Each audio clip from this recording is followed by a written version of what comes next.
यहीं से स्टार्ट करते हैं एक बार, एक्सप्लेनेशन ऑफ सरफेस टेंशन, ठीक है। तो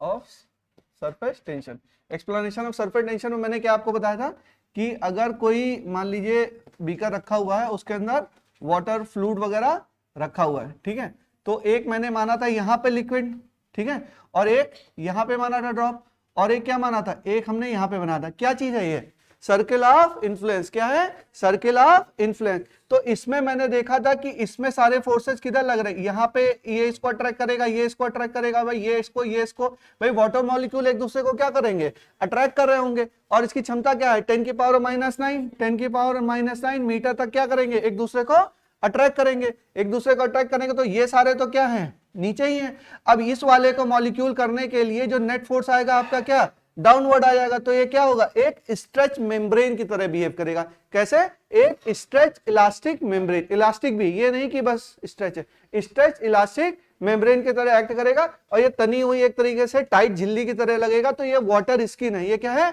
वाटर स्किन, और इसी को क्या बोल देते हैं, ये जो फोर्स लग रहा है इसको क्या बोलेंगे, सरफेस टेंशन। लेकिन सरफेस टेंशन एक्चुअल में फोर्स मतलब है तो ये फोर्स ही, लेकिन ये फोर्स पर यूनिट लेंथ है। क्या है ये, फोर्स पर यूनिट लेंथ है। जो हम डिफिनीशन पे जाएंगे, अभी हमने पढ़ा, जैसे मैंने आपको पढ़ाया कि it is the tension acting on the surface of a liquid, but ये फोर्स नहीं है। अब बोले कोई पूछे इसकी यूनिट क्या होगी, what is the unit of surface tension, इसीलिए शायद इसका नाम भी ऐसे किया गया है, सरफेस टेंशन किया गया है, क्योंकि ये क्या है, फोर्स पर यूनिट लेंथ। क्या है, फोर्स पर यूनिट लेंथ। तो जब भी हम सरफेस टेंशन निकालेंगे T, तो T बराबर क्या होगा, F/L, और इसकी यूनिट क्या होती है, F की क्या होती है, mlt - 2/L, तो इसकी यूनिट क्या हो जाएगी, mt - 2, ठीक है, मतलब डायमेंशन ये हो जाएगा, ठीक है, यूनिट आप निकाल सकते हैं, ठीक है। तो ये सारी चीजें, तो हम लोग कर रहे थे एक्सप्लेनेशन ऑफ सरफेस टेंशन, तो ये सारी चीजें हमने पढ़ी कि इसकी वजह से हमारा क्या हुआ, सरफेस टेंशन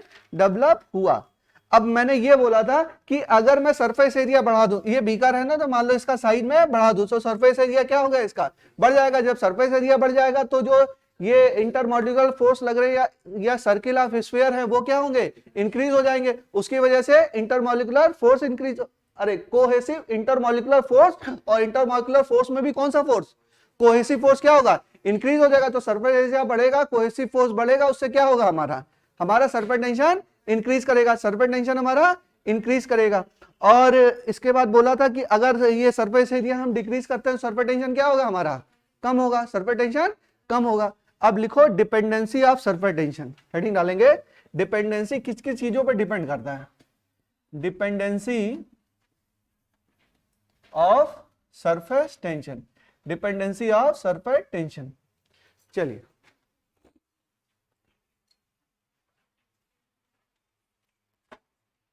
लिखो,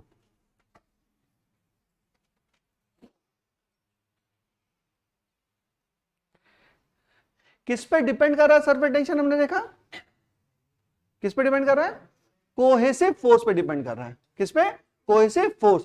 अगर कोहेसिव फोर्स कम हो रहा होगा तो सरफेस टेंशन क्या होगा, कम होगा। कोहेसिव फोर्स ज्यादा बढ़ रहा होगा तो सरफेस टेंशन बढ़ेगा। तो ये लिखो, फर्स्ट लिखो, फर्स्ट प्रॉपर्टी लिखिए, कोहेसिव फोर्स अगर हमारा इंक्रीज कर रहा होगा तो सरफेस टेंशन क्या कैसे करेगा, ये भी इंक्रीज करेगा। और अगर कोहेसिव फोर्स हमारा डिक्रीज कर रहा होगा तो सरफेस टेंशन क्या करेगा, ये भी डिक्रीज करेगा।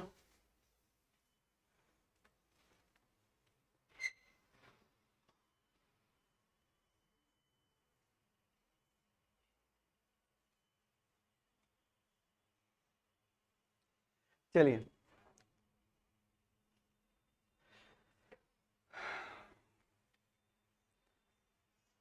हो गया। देखो सेकंड प्रॉपर्टी, वैसे तो ये डायरेक्ट प्रॉपर्टी है लेकिन थोड़ा सा समझने की कोशिश करते हैं, कुछ सोचते हैं हम लोग। देखिए, surface tension decreases with temperature, surface tension decreases with temperature. अच्छा थोड़ा सा सोचो, सरफेस टेंशन बढ़ा तो मॉलिक्यूल्स की स्पीड बढ़ी, तो उनके बीच वो फोर्स है, कोहेसिव फोर्स है, आपस में लग रहा है, वो क्या हुआ, कम हो गया। तो कोहेसिव फोर्स कम हुआ तो सरफेस टेंशन कम हो गया, लिख सकते हैं। तो अगर surface tension decreases with temperature, detailing समझ में आई, सरफेस टेंशन बढ़ा तो मॉलिक्यूल के बीच की मतलब एनर्जी बढ़ी, तो उनका मूवमेंट बढ़ा, तो उनके बीच भाई वो क्या थे, एक दूसरे से अटैच थे ना, कोई सी फोर्स से क्या एक दूसरे से फिक्स है। अब हमने उसका टेम्परेचर बढ़ाया तो उनकी एनर्जी क्या हो गई, बढ़ गई, तो रैंडम मूवमेंट करने लगे, तो फोर्स क्या हो गया उनके बीच में, कम हो गया। जब फोर्स कम हो गया तो कोहेसिव फोर्स भी क्या हो गया, कम हो गया। जब कोहेसिव फोर्स कम हो गया सरफेस टेंशन कम हो गई, क्योंकि कोहेसिव फोर्स कम तो सरफेस टेंशन कम। समझ में आ गया, surface tension decreases with temperature. पूरी डिटेलिंग नहीं लिखा रहा हूं, समझ में आ रहा है, ठीक है। इसमें भी देखिए, इसमें भी एक चीज होती है, आओ जल्दी आओ, इसमें भी देखिए क्या है।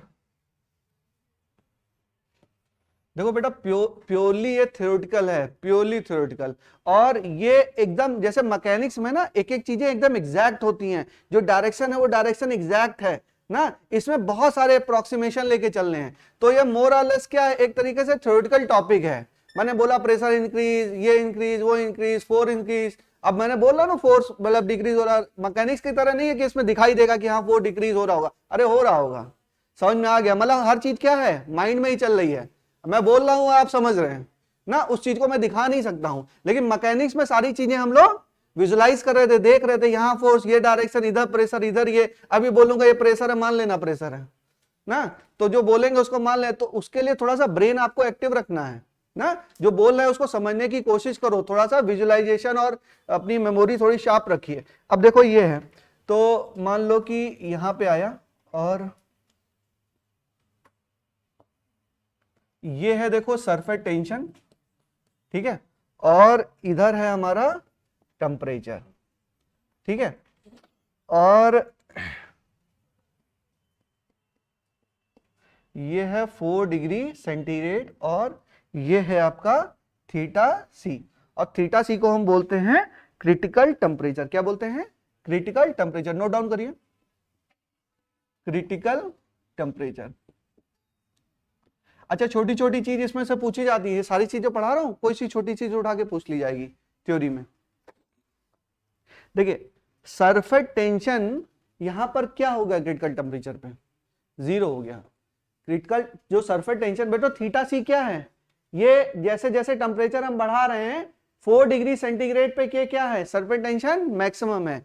ये मतलब ऑब्जर्वेशन से आता है, ये हम किसका लिख रहे हैं, वाटर का लिख रहे हैं। किसका लिख रहे हैं, वाटर का। तो वाटर का हमने देखा कि 4 डिग्री सेंटीग्रेड पे क्या है, मैक्सिमम है। उसके बाद जैसे जैसे हम टेम्परेचर बढ़ा रहे हैं वैसे वैसे सरफेस टेंशन बढ़, अरे सरफेस टेंशन कम हो रहा है, टेम्परेचर बढ़ाने पे सरफेस टेंशन कम होता है, ये तो पता है सबको, ठीक है।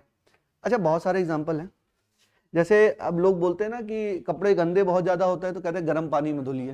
क्यों धुलो,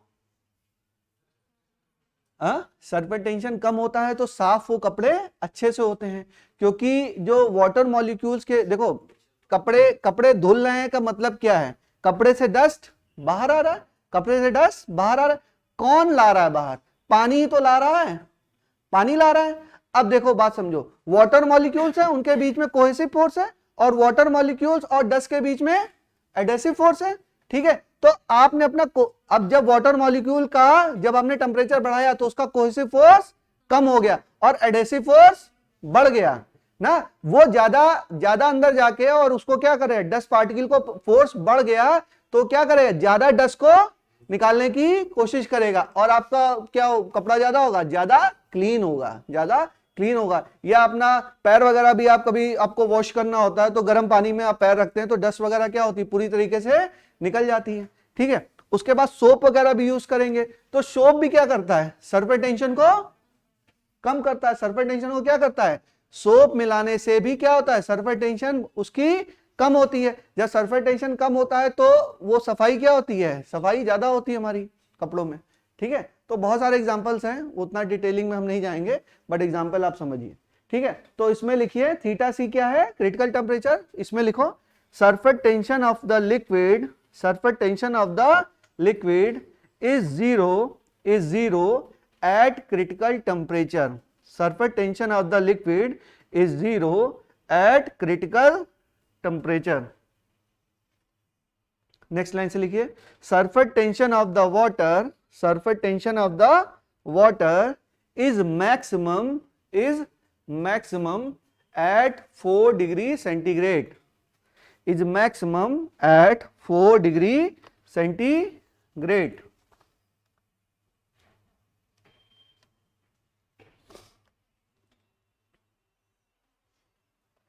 फोर डिग्री सेंटीग्रेड। फिर लिखिए ऑन इम्प्योरिटी। हमने क्या चीज देखी? हमने पहले देखा कि कोहेसिव फोर्स तो ये होता है और सरफेस टेंशन विथ टेम्परेचर। फिर लिखो विथ इम्प्योरिटी, विथ इम्प्योरिटी। अच्छा, विथ इम्प्योरिटी। देखिए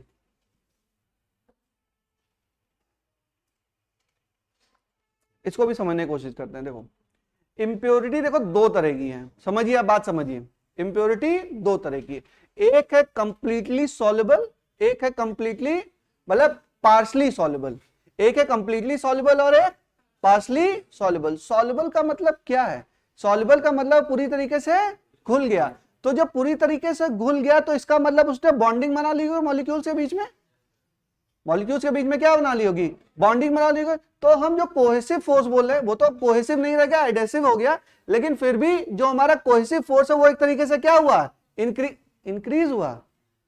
जब वो कंप्लीटली क्या है, देखो एडेसिव फोर्स नहीं, समझो बात को। यहां पे क्या थे? वाटर मॉलिक्यूल्स है, ठीक है ना। और यहां पर क्या है? एयर है। मतलब ऊपर क्या है? ऊपर हमारी एयर है, ठीक है। और इस वाटर मॉलिक्यूल्स में क्या, जो मॉलिक्यूल्स है वो मिला के अपना क्या लगा रहे थे? ये कोहेसिव फोर्स मिला रहे थे।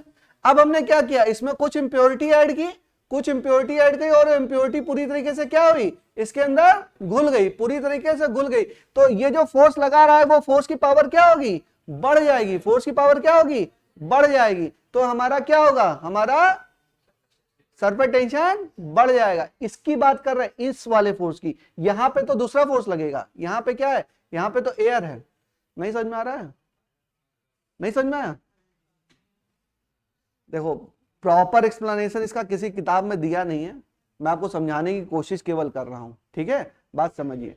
अगर कंप्लीटली सॉल्युबल होगा, कंप्लीटली अनसॉल्युबल है। अनसॉल्युबल है क्या मतलब है? उनके बीच में बॉन्डिंग नहीं हो पा रही है। तो फोर्स क्या, तो उसका कोहेसिव फोर्स क्या होगा? डिक्रीज होगा। कोहेसिव फोर्स क्या होगा? पूरे उसका डिक्रीज होगा। अगर सॉल्युबल पार्शली सॉल्युबल है तो डिक्रीज होगा, और अगर पूरी तरीके से सॉल्युबल है तो इंक्रीज होगा। इस बात को नहीं समझ पा रहे हैं आप लोग? नहीं समझ पा रहे? अच्छा चलो, सोप क्या है? पार्शली सॉल्युबल है कि कंप्लीटली सॉल्युबल है? पार्शली ही सॉल्युबल है। तो सोप मिलाने से सरफेस टेंशन क्या होगा? डिक्रीज होगा। क्या होगा? डिक्रीज होगा। लिख लो। अब नहीं समझोगे तो क्या बताएंगे?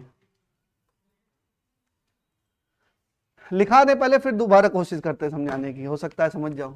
The surface tension of the liquid increases if the impurity is completely soluble. The surface tension of the liquid increases if the impurity is completely soluble. Example, on dissolving ionic salt in a small quantity, in a small quantity in a liquid, of a liquid, surface tension increases. मतलब पानी में अगर नमक घोल दिया आपने, ionic salt क्या है ना, नमक वगैरह है, क्या है? सारे आयनिक सॉल्ट हैं। तो वो क्या है? पूरी तरीके से घुल गया। जब उसका घुल गया तो उसका सरफेस टेंशन क्या हो गया? इंक्रीज हो गया। लेकिन सॉल्ट, ये तुम मतलब फील कर सकते हो। सुनो, इसको नोट कर लीजिए पहले, तब बताते हैं। द नेक्स्ट लाइन से लिखिए, the surface tension of the liquid decreases, the surface tension of a liquid decreases if the impurity is partially soluble. If the impurity is partially soluble. If the impurity is partially soluble.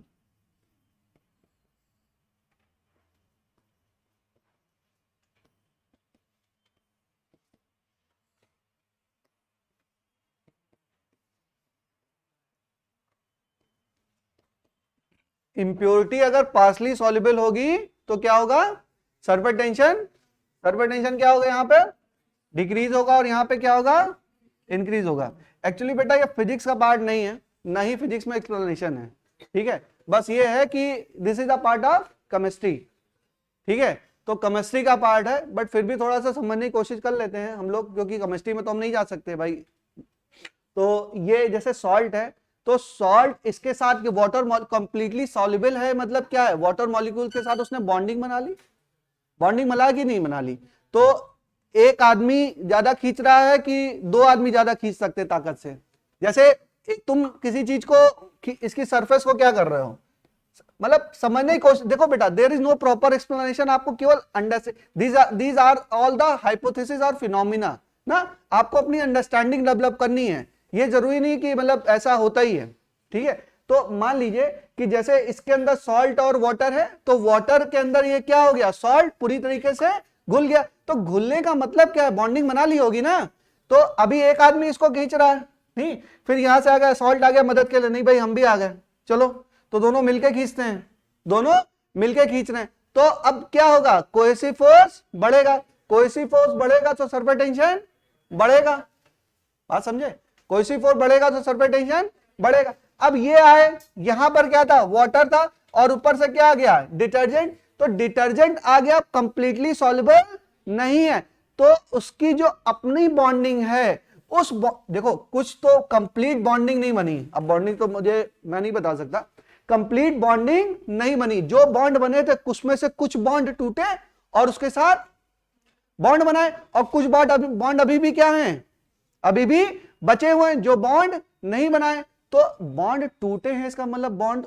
ने week कर दिया है, bond ने, भाई अभी proper molecule था, proper H2O molecule, तो और हर H2O क्या है, एक दूसरे से जुड़ा था, अब उन दोनों के बीच की बॉन्डिंग क्या हो गई, ब्रेक हो गई, और कोई दूसरा पार्टिकल उसमें आ गया, तो उनकी बॉन्ड की स्ट्रेंथ क्या हो गई, कम हो गई, जब बॉन्ड की स्ट्रेंथ कम हो गई, कंप्लीटली सॉल्युबल तो है नहीं, कंप्लीटली सॉल्युबल हो तो कंप्लीट बॉन्डिंग बन जाती, तब तो ये क्या करते, मजबूती से खींच रहे होते, अभी क्या बॉन्ड ब्रेक तो हो गया और कंप्लीटली सॉल्युबल भी नहीं है ना, तो बॉन्ड ब्रेक तो हुआ, और ब्रेक होने के बाद क्या है कि ब्रेक हुआ तो वो कमजोर हो गया, बॉन्ड क्या हो गया, कमजोर हो गया, तो कोहेसिव फोर्स क्या हो गया आपका, कमजोर हो गया, तो कोहेसिव फोर्स कमजोर हुआ तो सरफेस टेंशन क्या हुई, अब इतना ही समझ लो, आगे समझना है तो केमिस्ट्री में लगा के कर लेना, ठीक है, थोड़ा समझ में आया। वैसे आपके केवल एक्सप्लेनेशन में यही दिया हुआ है, डिटर्जेंट का ही एग्जांपल है, बट मैंने बता दिया कि थोड़ा मान लो एक स्टेप ऊपर आ जाए तो ये समझिए, ऐसा नहीं कि इम्प्योरिटी ऐड करने पे हमेशा सरफेस टेंशन डिक्रीज होगा, ऐसा किताबों में लिखा रहता है, ऐसा नहीं है, अगर कंप्लीटली सॉल्युबल है तो सरफेस टेंशन इंक्रीज करेगा, और कंप्लीटली सॉल्युबल नहीं है या पार्शली सॉल्युबल है तो सरफेस टेंशन क्या करेगा, डिक्रीज करेगा। इसका एग्जांपल है सॉल्ट ऐड करना, इसका एग्जांपल है डिटर्जेंट ऐड करना। चलिए समझ भी सकते हैं आप, जैसे किसी पानी के अंदर नमक मिला के देखो तो पानी क्या होता है, गाढ़ा हो जाता है, पानी क्या है, थोड़ा सा थिक हो जाता है, तो उसका सरफेस टेंशन क्या हो गया, बढ़ गया, लेयर सी बन जाएगी और थोड़ा सा थिक भी हो जाएगा। और किसी वाटर के अंदर सोप मिला तो देखो वो ऐसे चिकना सा हो जाता है, मतलब क्या स्लिप करने लगता है, तो उसका सरफेस टेंशन कैसा हो रहा है, डिक्रीज हो रहा है, कम हो रहा है। भाई अगर हल्का हो जा रहा है और वो स्लाइड कर रहा है तो क्या उसका सरफेस टेंशन क्या है, कम है, ठीक है। थोड़ा सा उसको मतलब माइंड में थोड़ा एज्यूम करिए, ये सब चीजें रटने की नहीं है ना। नमक मिला दिया तो क्या हो गया, बढ़ गया, डिटर्जेंट मिला दिया तो क्या हो गया, घट गया, नमक मिलाया तो प्योर बॉन्डिंग में लगा, एक आदमी तो अब दो आ गए, दोनों खींचने लगे तो फोर्स बढ़ गया, अब फोर्स बढ़ गया कंप्लीटली है ना, हाथ से हाथ मिला के दोनों ने क्या किया, इसको खींचा तो कोई फोर्स बढ़ गया, तो सरफेस टेंशन बढ़ गया। और वहां पे उसने हाथ मिलाया तो था, लेकिन एक हाथ मिलाया, एक हाथ टूट गया उसका, तो क्या हो गया, वो पहले तो सॉलिड था ना, H2O मिले हुए थे तो अपना काम कर रहा था, जितनी ताकत थी खींच रहा था। अब एक आदमी तो एक बॉन्ड तो तोड़ा, लेकिन दूसरे उसको क्या कर दिया, कंप्लीटली तो बॉन्डिंग हो नहीं पाई, तो क्या हुआ, जो उसकी स्ट्रेंथ थी उससे भी वो कमजोर हो गया, तो सरफेस टेंशन क्या हुई, डिक्रीज हो गई। ठीक है, अंडरस्टैंडिंग है, समझ लो, वरना तो रट लो डायरेक्ट। ठीक है, सोप मिलाया तो सरफेस टेंशन डिक्रीज हुई, और ये मिलाया तो सरफेस टेंशन इंक्रीज हुई। चलो, तो ये हो गया हमारा इम्प्योरिटी का part, on contamination due to. ठीक, नेक्स्ट हेडिंग डालिए सरफेस टेंशन। अब ये तो पढ़ लें सरफेस टेंशन होता है। अब तक हम लोगों ने क्या पढ़ा, सरफेस टेंशन के बारे में पढ़ा, केवल उसकी बारे में कि सरफेस टेंशन क्या होता है, क्या प्रॉपर्टी है और क्यों होता है। सरफेस टेंशन जाना, कि क्या होता है, उसके बाद उसके एग्जांपल्स जाने हमने, उसके बाद क्यों होता है, फिर इंटरमॉलिक्यूलर फोर्सेस होता है, फिर कोहेसिव फोर्स, फिर एडहेसिव फोर्स, ये सारी चीजें हमने जानी। अब हम क्या थोड़ा न्यूमेरिकल पार्ट की तरफ चल रहे हैं, ठीक है। तो लिखिए सरफेस टेंशन हेडिंग डालेंगे, surface tension, surface tension, surface tension. देखिए इसमें क्या है कि कोई भी लिक्विड है मान लीजिए, और लिक्विड की कोई सरफेस होगी, मतलब बीकर रखा हुआ है बेटा ना, बीकर रखा हुआ है, तो इसकी सरफेस कैसी होगी, गोल। मान लो ग्लास रखा हुआ है, ये ग्लास रखा हुआ है, तो अगर ऊपर से हम देख रहे हैं तो ये क्या होगी, गोल होगी, और इस पे क्या लग रहा होगा, फोर्स लग रहा होगा।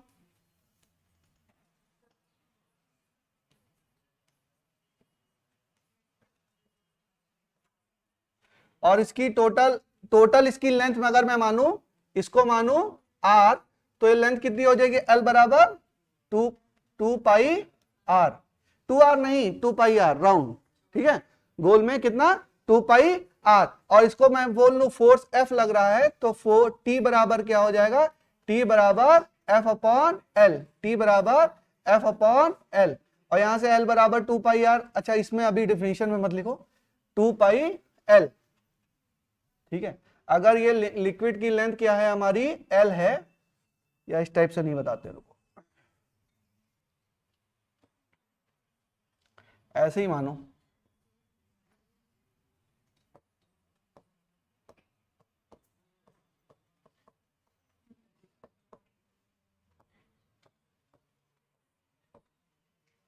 देखो तो टेंशन, सरफेस टेंशन क्या होती है, surface tension is force per unit length, force per unit length,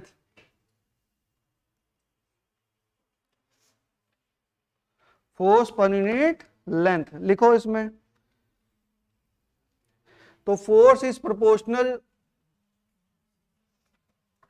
अच्छा तो फोर्स बराबर T इंटू एल लिख सकते हैं हम, फोर्स बराबर T इंटू एल, यानी कि F is proportional to L। जो फोर्स हो रहा है वो प्रोपोर्शनल किसके है, अगर हम लेंथ बढ़ा दे तो फोर्स क्या होगा हमारा, बढ़ जाएगा। तो इसमें लिखो the force acting per unit length, the force acting per unit length of an imaginary line, देखो इमेजिनरी शुरू हो गया वर्ड, मतलब this is not the exact चीज thing, the force acting per unit length, the force acting per unit length of an imaginary line, of an imaginary line drawn on the free liquid surface, drawn on the free liquid surface,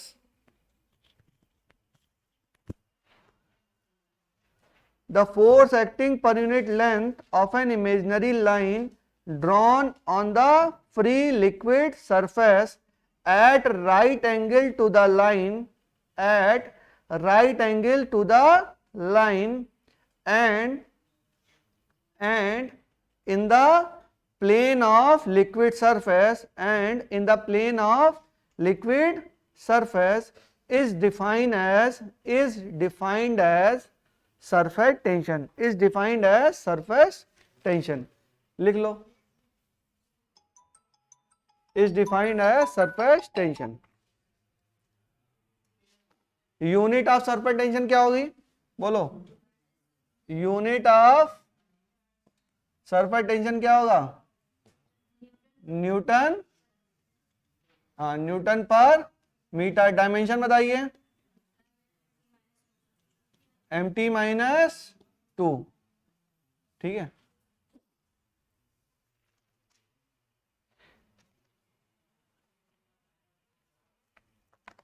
direction से confuse नहीं होंगे बेटा, चाहे इधर बना दो चाहे इधर बना दो, बात एक ही है। बस ये होता है कि जैसे सरफेस के ऊपर बताया जाता है कि अगर इधर लग रहा है तो ये फोर्स क्या है आपका, स्टेशनरी, सरफेस क्या है आपकी स्टेशनरी है, तो सेम फोर्स ऊपर भी तो लग रहा होगा, ठीक है। तो इसमें कंफ्यूज नहीं होंगे बिल्कुल भी, बनाने के लिए ऐसे ही बनाते हैं, ठीक है। तो बात यह है कि दिस इज द फोर्स, जो भी सरफेस पे क्या कर रहा होगा, एक्ट कर रहा होगा फोर्स, और फोर्स पर यूनिट लेंथ क्या हो जाएगी हमारी, सरफेस टेंशन, क्या हो जाएगी, सरफेस टेंशन। इसको टी से रिप्रेजेंट करते हैं, किससे? टी, टी बराबर एफ अपॉन एल। जो जो बताता चलना उसको सीखते चलिए। This is the force per unit length. ठीक है, समझ में आ गया हमको? बेसिक डेफिनेशन खत्म हो गई बात। नेक्स्ट लिखो सरफेस एनर्जी, हेडिंग डालेंगे surface energy. Surface energy,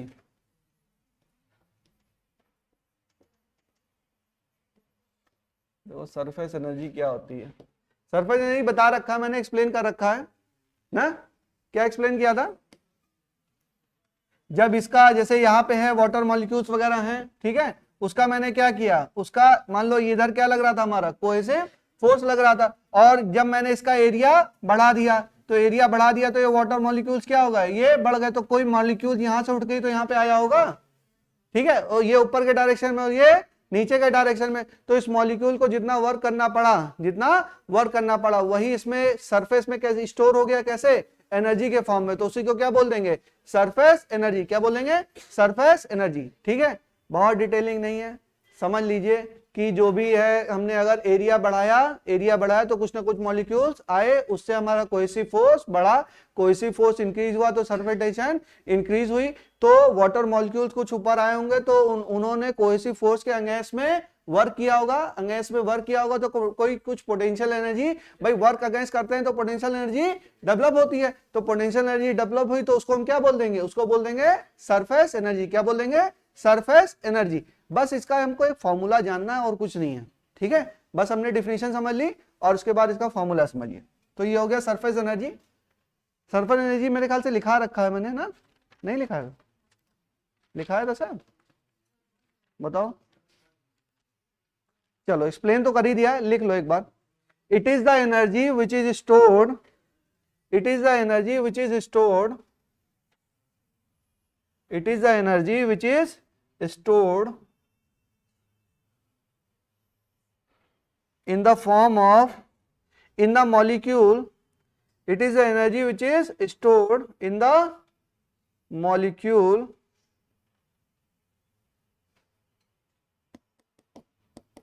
in the form of potential energy. It is in the form of potential energy,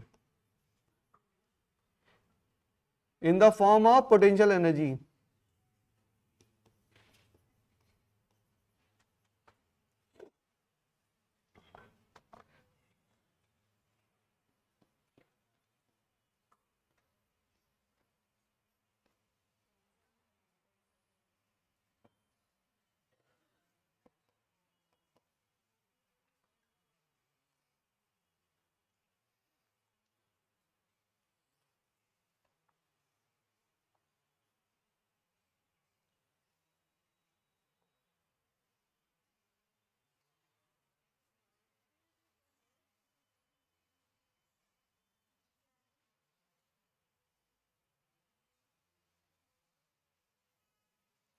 देखिए एक यू शेप वायर फ्रेम बनाइए आप, एक यू शेप, ये क्या है? एक यू शेप्ड वायर फ्रेम है और उसके अंदर वाटर है, वाटर की एक फिल्म है, वाटर की एक फिल्म है। तो फिल्म के देखो दो सरफेस है, एक आगे का सरफेस और एक पीछे का सरफेस। तो इसमें क्या लग रहा होगा? एक हमारा टेंशन लग रहा होगा, सरफेस टेंशन। मान लो फोर्स एफ है, लेकिन फोर्स एफ है और लेकिन सरफेस यहाँ पे क्या हो रही है? दो सरफेस डेवलप हो रही है, फिल्म है ना, तो एक इधर की सरफेस है उधर की सरफेस। ठीक है, तो दोनों में F बराबर होता क्या है? F बराबर हमारा क्या होता है, या T बराबर क्या होता है? सरफेस टेंशन T बराबर क्या होता है?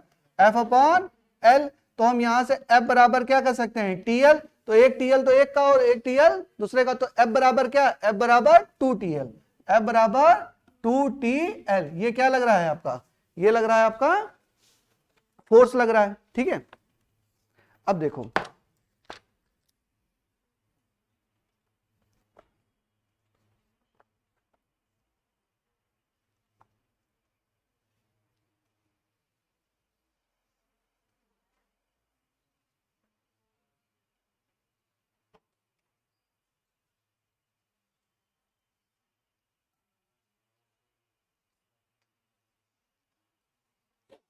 ठीक है, तो मानिए कि इसमें क्या लग रहा है? फोर्स लग रहा है, और ये फोर्स क्या कर रहा है? इसको सरफेस को कोशिश करेगा कि ऊपर ये लेके जाए, ये फिल्म है ना, तो फिल्म में क्या लगेगा, इधर इधर सरफेस टेंशन लगेगी, फिल्म समझ पा रहे हैं, जैसे सोप की फिल्म होती है, ठीक है। तो सरफेस ये आपका स्लाइडर है, ये ना ये स्लाइड, इट कैन स्लाइड, तो स्लाइड कर रहा है, तो ये फोर्स लग रहा है, तो कुछ कोशिश करेगा ये क्या, इसको ऊपर ले जाने की कोशिश करेगा। तो मान लो कि ये x डिस्टेंस क्या करा, ऊपर लेके चला गया, तो x डिस्टेंस क्या किया, ये ऊपर लेके चला गया। तो इसमें हम ये लिख सकते हैं कि वर्क डन क्या होगा, लिखो work done by the force, इस फोर्स ने वर्क डन किया, वर्क डन बाय फोर्स, और कौन कर रहा है, फोर्स F ही तो कर रहा है। F बराबर क्या है, 2TL in moving distance x बराबर क्या होगा, फोर्स इंटू x। तो ये क्या हो जाएगा, 2TL into x, 2TL into x, ठीक है। ये तो होगा, लेकिन ये बराबर किसके होगा, देखो ये जो होगा, जो वर्क डन किया जाएगा वही हमारा क्या होगा, वही तो हमारा स्टोर्ड एनर्जी या सरफेस एनर्जी के रूप में स्टोर होगा। जो ये वर्क डन हमने किया वो किस में स्टोर हुआ, सरफेस एनर्जी के रूप में, ठीक है। तो हम बोलेंगे कि this work done is stored as surface energy के रूप में स्टोर्ड हुआ। तो मैं बोलूंगा सरफेस एनर्जी, और इसको रिप्रेजेंट करेंगे U से, किससे, U से, बराबर, इसको मिटा दूं क्या,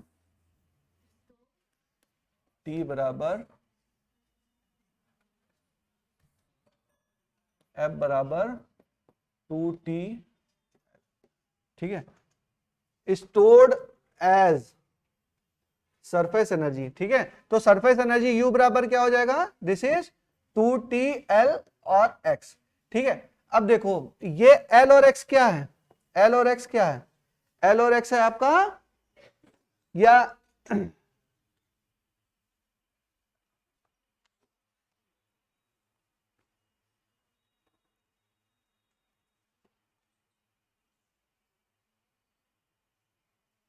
हाँ, ये आपका क्या है, L इंटू एक्स नहीं, 2L into x, T 2L into x. ये आपका क्या हो जाएगा, ये आपका हो जाएगा एरिया, क्या हो जाएगा ये एरिया। तो हम कह सकते हैं कि T बराबर क्या होगा, इसका मतलब T बराबर क्या हो जाएगा, U बाई ए, T बराबर U बाई ए। बस ये हमको समझना है कि टेंशन ये क्या है, T क्या है, what is T, T is the surface tension. अब सरफेस टेंशन की एक फॉर्मूला हमने पढ़ा, surface tension is the force per unit length या surface energy per unit area. बेटा देखो ये सब कॉन्सेप्चुअल है, LX एक का एरिया LX, दूसरे सरफेस का एरिया LX, तो यहाँ पे क्या हो गया 2LX, कॉन्सेप्चुअल है बहुत, इसको बहुत प्रॉपर एक्सप्लेनेशन नहीं कर सकता मैं, समझने वाली बात है। एक दो सरफेस ले रहे हैं ना हम, एक इधर की सरफेस, एक उधर की सरफेस, तो इधर का एरिया A, उधर का LX, L इंटू एक्स ना, लंबाई गुणे चौड़ाई, ठीक है। तो एक साइड का LX, दूसरे साइड का LX, टोटल कितना 2LX, ठीक है। चाहो तो एक साइड का ही मान के कर लो बेटा, तो यहां से 2 कैंसिल हो जाएगा ना, यहां से भी 2, यहां पे T इंटू एल, यहां पे भी T इंटू एल, यहां पे LX ना, बराबर ही है, चाहे वैसे कर लो, लेकिन दो सरफेस लेके बताना रहता तो बता रहा हूं, ठीक है। तो ये क्या हो जाए, T बराबर U अपॉन ए। अब देखो समझने वाली बात क्या है, समझने वाली बात क्या है कि जो सरफेस टेंशन है it is defined as surface energy per unit area, surface energy per unit area. और क्या तरीका है सरफेस टेंशन को डिफाइन करने का, it is the force per unit length, force per unit length बोलूं या surface energy per unit area बोलूं, बात क्या है हमारी सेम, ठीक है। तो पकड़ने वाली बात क्या है आपको, ये दिस थिंग इज इंपॉर्टेंट, सब चीज बेकार है, बस ये इंपॉर्टेंट है। What is surface tension, surface tension is the surface energy per unit area, लिख लीजिए, surface tension is surface energy per unit area. समझ में आया, देखो ऐसे ही आप चलेंगे एक्सप्लेनेशन। अब वो मैकेनिक्स नहीं है कि मैं एक एक चीज आपको एकदम जस्टिफाई कर दूंगा, इसमें बहुत सारे हाइपोथेसिस है, इसीलिए इसको हाइपोथेसिस, फिनोमिना, ये सारे टर्म्स यूज होते हैं। मैकेनिक्स में ऐसा नहीं होता है, मैकेनिक्स में जो होता है वो होता है, उसको पूरा चेन वेन को खींच खाच के हम लोग देख लेते हैं कि कहाँ कहाँ क्या फोर्स लग रहा है, एकदम बहुत डिटेल स्टडी करते हैं। बट ये these all are the hypothesis, बहुत एग्जैक्ट एनालिसिस इन सब चीज की मतलब पॉसिबल है, लेकिन फिर वो इंजीनियरिंग लेवल पे पॉसिबल है, आप लोग के लेवल पे नहीं है। आपको हाइपोथेसिस मान के एज्यूम करके फाइनल एंड रिजल्ट याद करना है। What is important to you is its end result. देखो हमने इसका निकाला तो इसका मतलब क्या, क्यों निकाला, हमने एक और यूनिट समझी। अब इसकी यूनिट क्या हो सकती है, एनर्जी की यूनिट जूल और एरिया। तो अब देखिए सरफेस टेंशन की यूनिट क्या थी, न्यूटन पर मीटर और जूल पर मीटर स्क्वायर। अब सबको न्यूटन पर मीटर तो याद रहता है, लेकिन जूल पर मीटर स्क्वायर आएगा तो एक बार सोचने लगोगे कि हाँ अरे ये कैसे हो जाएगा ना। तो क्या होगा, मतलब सरफेस टेंशन डिफाइन ही दो तरीके से, एक क्या है फोर्स पर यूनिट लेंथ, दूसरा क्या है surface energy per unit area. तो लिखिए unit of surface tension is joule per metre square. तो अब आपसे कोई पूछेगा कि सरफेस टेंशन की यूनिट बताओ, तो आप न्यूटन पर मीटर नहीं बताइएगा, आप बताइएगा joule per metre square. Newton per metre भी होती है और जूल पर मीटर स्क्वायर भी होती है। अब जो अभी लिखाया था ना सरफेस टेंशन की यूनिट, वहां पे भी लिख लो, न्यूटन मीटर भी होती है और अभी पीछे पन्ने पे लिखा है ना वहां पे भी लिख लो, जूल पर मीटर स्क्वायर होती है। क्यों होती है ये आपको समझ में आ गया, क्योंकि surface tension is defined like this also. चलें आगे चलें, हो गया बच्चों, आगे चलें, बताइए समझ में आ गया। चलिए अब लिखते हैं एक्सेस प्रेशर।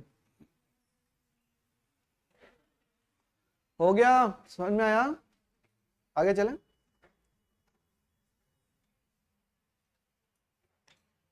लिखिए एक्सेस प्रेशर,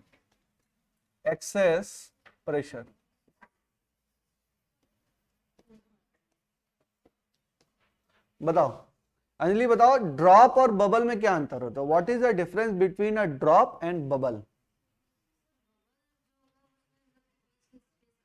हाँ, और ड्रॉप में खाली सब लोग समझते हैं, ड्रॉप और बबल का मतलब और डिफिनेशन समझिए।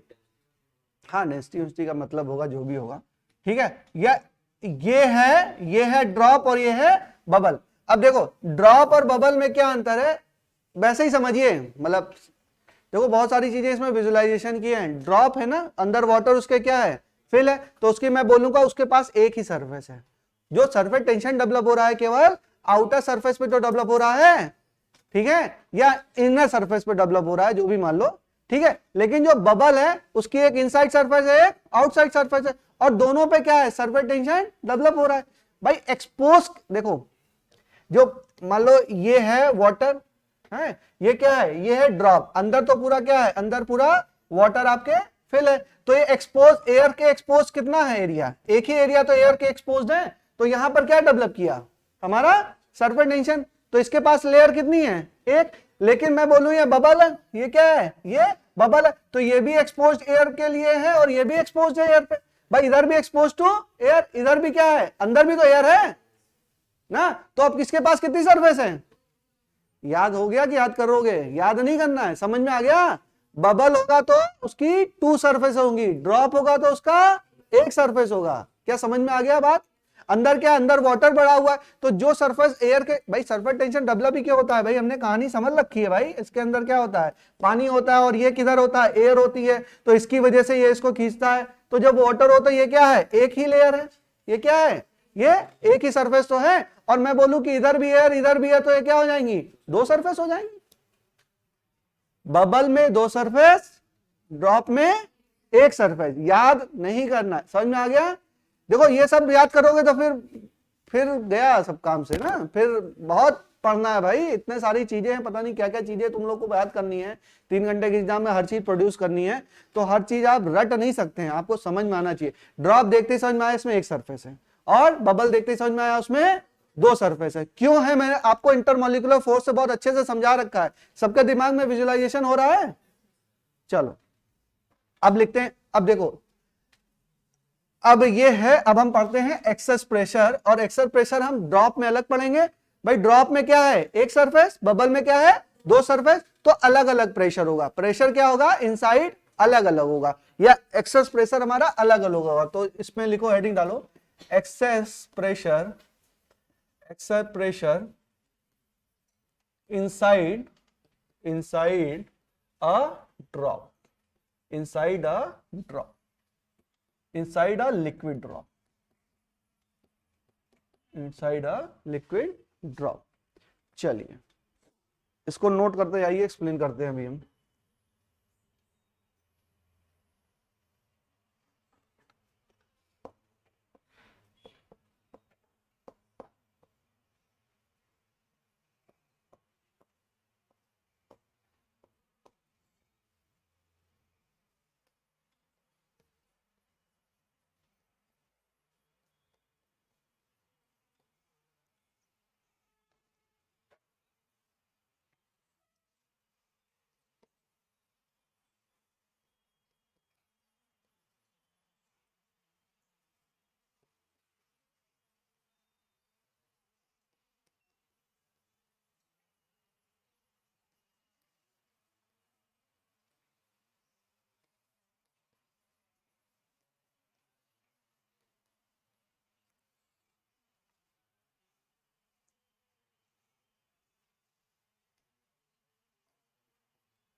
बता रहे हैं बेटा, रुको।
देखो समझो, इसमें क्या है, एक लिक्विड ड्रॉप है, तो उसका इनसाइड प्रेशर है पी आई और बाहर का प्रेशर है पी ओ, मतलब आउटसाइड प्रेशर है पी नॉट और इनसाइड प्रेशर है पी आई।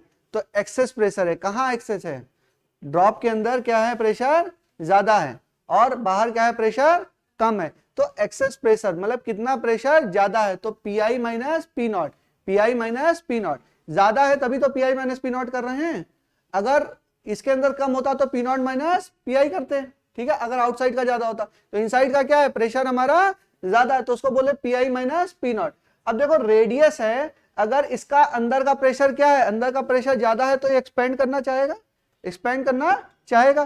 तो मान लो कि पहले रेडियस आर थी, बाद में क्या हो गई, डी आर हो गई। किसकी वजह से हुई, एक्सेस प्रेशर के कारण।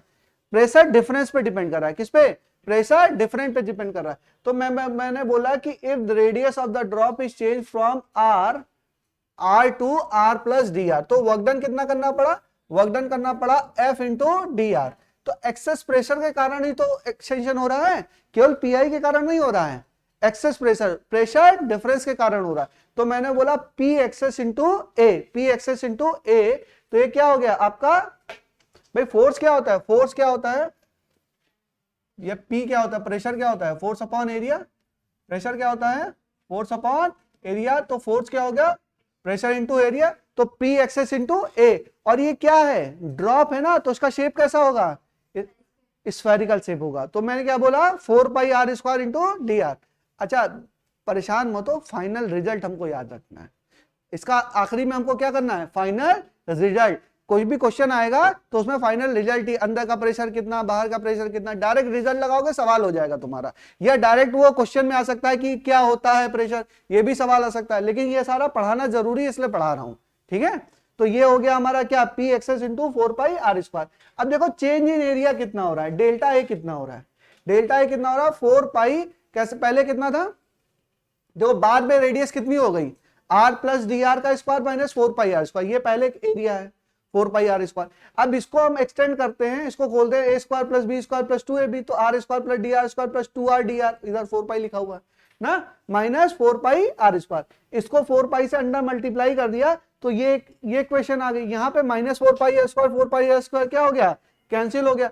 और dr देखो बेटा, dr अपने आप में बहुत छोटी क्वांटिटी है, dr क्या है, अपने आप में बहुत छोटी, और छोटी क्वांटिटी का स्क्वायर करोगे तो और छोटा हो जाएगा ना। जैसे तुमने बोला कि 0.1 इसका स्क्वायर करोगे तो 0.01, मतलब छोटी क्वांटिटी का स्क्वायर करोगे तो वो और क्या होगा, और कम हो जाएगा। तो मैंने कहा कि ये नेग्लिजिबल है, ये क्या है, नेग्लिजिबल है, तो इसको मैंने 0 मान लिया। अब यहाँ पे क्या आया 8 पाई R dr, ये क्या आ गया, डेल्टा ए, ये क्या आ गया, डेल्टा ए। अच्छा जो मैंने बोला कि जो वर्क डन है, जो वर्क डन है वही तो सरफेस एनर्जी है, वही तो सरफेस एनर्जी है, या इसको हम बोल सकते हैं, हाँ ये क्या है, वर्क डन जो है वो क्या है, सरफेस एनर्जी।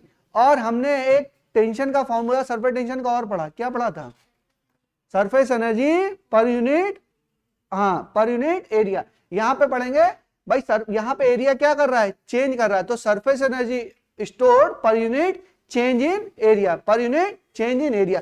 तो इसको इससे आप डिवाइड कर दीजिए, तो आपको क्या मिल जाएगा, आपको मिल जाएगा सरफेस टेंशन, ठीक है। तो इतना नोट कर लो, तब मैं आगे चलूं। अब नोट हो जाएगा, नोट करिए।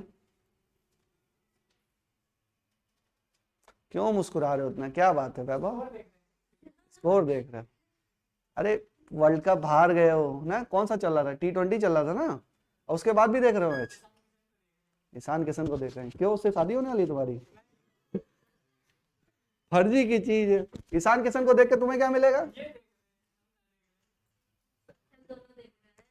अरे किसी को देखो मत, अपने आप को देखो, सुबह उठो तो मिरर देखो ना, आपको आपसे ज्यादा कोई नहीं मोटिवेट कर सकता।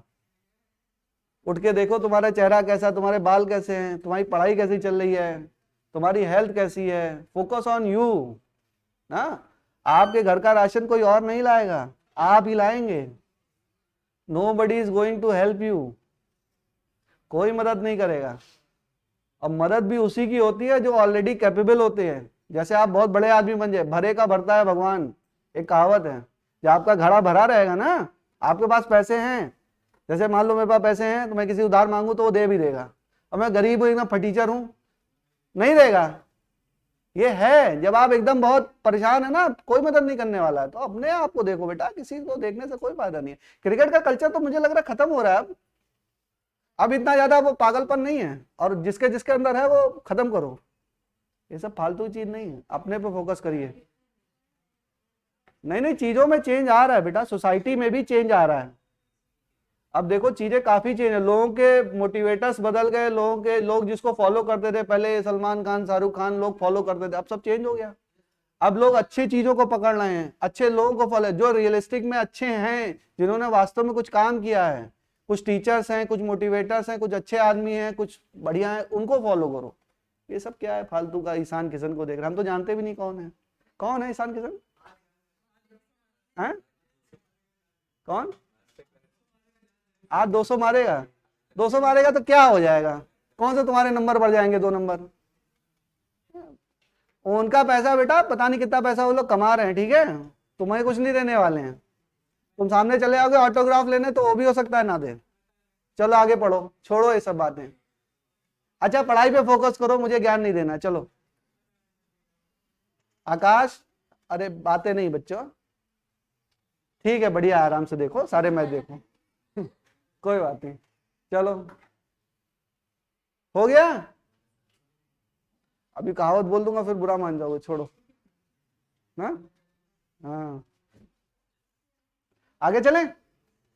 ये क्या आ गया हमारा? वर्क डन आ गया। और वर्क डन क्या, ये क्या है हमारा? Surface change in surface area. ठीक है, अब हमने पढ़ा है कि जो सरफेस टेंशन होता है वो क्या होता है? वर्क डन बटा on surface area per unit. Surface area पढ़ा था, बट यहां पे क्या हो रहा है? सरफेस एरिया चेंज कर रहा है, तो हम क्या बोले कि work done per unit change in surface area. ठीक है, तो चलिए अब हम देखते हैं कि सरफेस टेंशन होता क्या है। आधा दिमाग तुम्हारा मैच में लगा, क्या समझ में आएगा तुमको? चलो सरफेस टेंशन लिखिए। Surface tension is work upon delta A. बताओ वर्क कितना आया था? बोलो जरा। हाँ, P excess 4 pi R square into D R. Delta A कितना है बेटा? 8 पाई आर डी आर। तो डी आर से डी आर गया, आर से ये कटा, पाई से पाई कटा, 4 से ये 2 कटा। तो पी एक्सेस क्या आ गया? P excess equal to 2t upon R. देखो 2t upon R. P excess है क्या? P i minus P naught बराबर क्या? 2t upon R. And you have to remember this formula for what? For a liquid drop. For a liquid drop. ये आपको finally याद करना है ना, याद रहेगा बच्चों? P i minus P naught बराबर क्या? 2t by are. अच्छा मैं पूछ लूं बबल का, तो बबल में 2 सरफेस होती है, सरफेस टेंशन डबल हो जाएगा, क्या हो जाएगा? 40 अपॉन आर। खत्म हो गया, बस इतना ही है, एक्सेस प्रेशर में खत्म हो गई बात। चलो उसको करा देते हैं, बस समझ में आ गया। इसका याद है तो उसका अपने आप याद हो गया। बबल में क्या है? अच्छा कंफ्यूजन होता है, लेकिन इंटरमॉलिक्यूलर फोर्स अगर आपने समझ में आया है तो आपको समझ में आ जाएगा कि उसका क्या होगा? डबल होगा, इतना नहीं है। लिक्विड ड्रॉप का 2t बाई आर, उसका 4t बाई आर। याद हो गया? कंफ्यूज तो नहीं होंगे? चलिए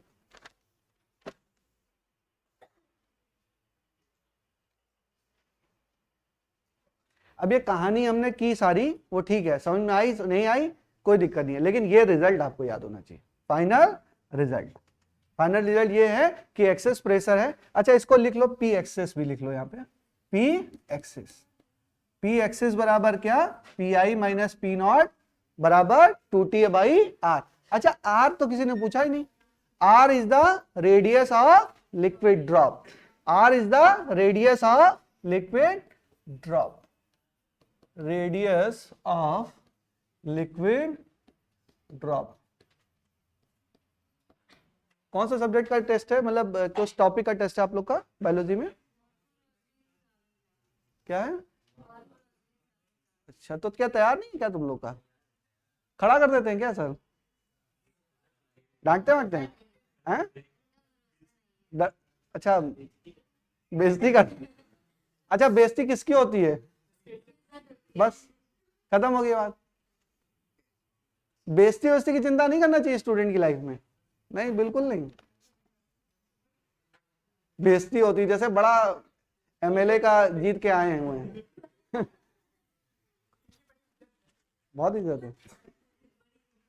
आधी इज्जत तो तुम बढ़ा रहे हो, तुम्हें सबऑर्डिनेट रखा है क्या उसने? रखते ना नेता वेता लोग एक साथ में, तो आधी तो उसकी खुमसा वो तुम कर रहे हो। हाँ तो जिसके बगल बैठते हो उसके वो करते हो क्या? ये काम गलत है। चलो ये टांग नहीं खींचना होता है, ये अपनी अपनी अपनी ग्रेविटी तुम कम कर रहे हो। चलो आगे चले, लिखो एक्सेस प्रेशर इनसाइड। आज बड़े खुश हो तुम लोग।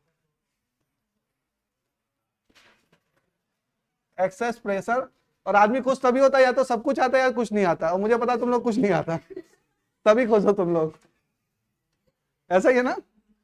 हाँ, क्योंकि सब कुछ आ रहा होता है ना तो थोड़ा और पढ़ रहे होते हैं, अभी कुछ नहीं आता है तो बस सब बेशर्मों की तरह बस हंसते रहो।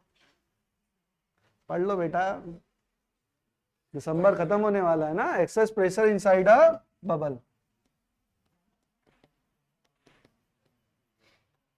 चलिए बताइए कितना, लिख लो अपने आप। पी एक्सेस बराबर P i minus P naught बराबर 40/R।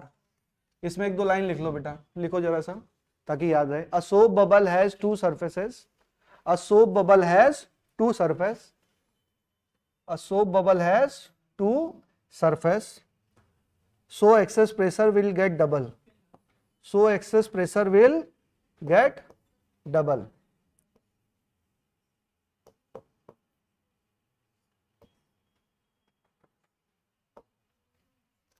so excess pressure will get double। अब देखो P i minus P dash बराबर 2T/R, P dash minus P naught बराबर 2T/R। ये इक्वेशन 1, इक्वेशन 2, 1 और 2 को जोड़ दीजिए 1 + 2, तो आपका क्या हो जाएगा P i minus P naught बराबर 40/R। और यही किसके बराबर है, पी एक्सेस के बराबर है। कुछ नहीं फालतूगिरी है, बस नोट कर लो, ठीक है। वैसे तो इतना मान ही नहीं सकते, दोनों सरफेस क्या हैं, जुड़ी हुई हैं, लेकिन फिर भी मान लेते हैं। इनसाइड क्या है P, और अंडर वाली सरफेस पे क्या है P नॉट, तो थोड़ा सा मैंने उसको बड़ा करके बना दिया है। ये सरफेस क्या है P डैश, और ये क्या है P नॉट, तो इन दोनों के बीच करेंगे तो हम क्या बोलेंगे P i minus P dash बराबर 2T/R, फिर P dash minus P naught बराबर फिर 2T/R। यही तो, एक सरफेस ये हो गई, एक सरफेस ये हो गई, तो एक सरफेस का कितना होता है बेटा 2T/R। तो P i minus P dash करेंगे तो 2T/R, और P dash minus P not करेंगे तो 2T/R, दोनों को जोड़ देंगे तो P i minus P dash कितना आ जाएगा 40/R। डायरेक्ट रिजल्ट याद रखेंगे, ठीक है। और रिजल्ट ये भी नहीं याद रखना, आप डिस्क्रीट ड्रॉप का याद रखिए, उसका क्या कर दीजिए डबल कर दीजिए, 2T/R का डबल कर देंगे, बस हो जाएगा, कहानी खत्म। चलिए, खत्म नहीं है, पढ़ा लिखा है नहीं अभी आज, चलिए खत्म। चलो, ये हो गया हमारा एक्सेस प्रेशर, ठीक। अब लिखिए कांटेक्ट एंगल, समझेंगे कांटेक्ट एंगल के बारे में।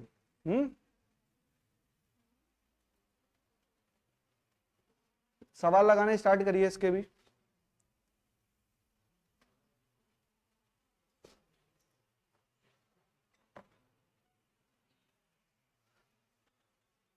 हेडिंग डालिए कांटेक्ट एंगल। हो गया, नोट हो गया बच्चों। तो आज हमने बहुत सारी चीजें नहीं पढ़ी, वो पढ़ा टी बराबर क्या पढ़ा F/L, टी बराबर क्या पढ़ा surface energy per unit area, और क्या पढ़ा हमने, हाँ एक प्रेशर के बारे में पढ़ा कि पी एक्सेस किसके बराबर है, अगर हमारा ड्रॉप है तो 2T/R है, और अगर बबल है तो 40/R है। सारी चीजें हमको समझ में आ गई, ठीक है। चलिए नेक्स्ट लिखिए कांटेक्ट एंगल। कांटेक्ट एंगल, अरे क्लास में समझते चलो बेटा, जीवन थोड़ा आसान हो जाएगा, नहीं तो फिर परेशान होते रहोगे। देखो, अगर कोई ग्लास ट्यूब है मान लीजिए, ठीक है, या ग्लास है, चलो ग्लास के अंदर क्या है वाटर रखा हुआ है, तो आप लोगों ने देखा होगा कि वाटर जो होता है वो इसके अंदर वाटर फिल है ना, तो वाटर जो होता है वो क्या होता है, ये थोड़ा सा इस शेप में होता है। यहाँ पर जो कॉन्टेक्स्ट पे क्या होता है, थोड़ा सा उठा हुआ होता है, कॉन्टेक्स्ट पे क्या होता है थोड़ा सा उठा होता है, मतलब ये ऑब्जर्व किया है ना। अगर हमने ग्लास, ये क्या है व्हाट इज दिस, गिलास नहीं है ग्लास है, समझ आए ना, हाँ कांच, ऐसे लिखते हैं, ठीक। और ये अंदर क्या है, ये वाटर, ठीक है, ये ग्लास नहीं है, ये ग्लास है, ठीक है, कांच है। अब देखिए इसमें ये क्या है, थोड़ा सा उठा हुआ है, तो ये उठा हुआ क्यों होता है, उठा हुआ क्यों होता है, देखिए समझिए कि जब मैंने कल बढ़ाया था आपको एडेसिव फोर्स और कोहेसिव फोर्स, मैंने बोला था कि ग्लास जो है, ग्लास से एक ग्लास से दूसरे ग्लास में पानी पलट दें तो ग्लास में वाटर मॉलिक्यूल्स क्या होते हैं थोड़े से लगे होते हैं, तो हम उसको, हाँ एडेसिव फोर्स के कारण होता है, तो हम उसको क्या करते हैं कि वो वेट कर रहा है, वो ग्लास को क्या कर रहा है, वेट कर रहा है या भिगो रहा है। या तो इसमें होता क्यों है, क्योंकि वाटर मॉलिक्यूल और ग्लास के बीच में एडेसिव फोर्स ज्यादा होता है। वाटर मॉलिक्यूल्स और ग्लास, मतलब the adhesive force between the water molecule and glass molecule is more than the cohesive force between the water molecule। देखो ये वाला मॉलिक्यूल कहता, सुनो तो पहले बात सुनो, बीच में मत टोको। ये है, ये यहां पे वाटर मॉलिक्यूल है, ठीक है। अब ये वाले मॉलिक्यूल से ये कह रहा है कि भाई तुम नीचे आओ, ये कह रहा है कि तुम नीचे आओ, ये कह रहा है हम नहीं आएंगे, हम, हमारा फोर्स इससे क्या है, इससे ज्यादा है। ग्लास से क्या हुआ है, वो एडेसिव है, चिपका हुआ है। भाई ये मॉलिक्यूल कह रहा है इससे, यहां पे वाटर मॉलिक्यूल है और यहां पर भी क्या है, देखो यहां समझो और डिटेल में समझो। यहां पे ये क्या है, वाटर मॉलिक्यूल है, ठीक है।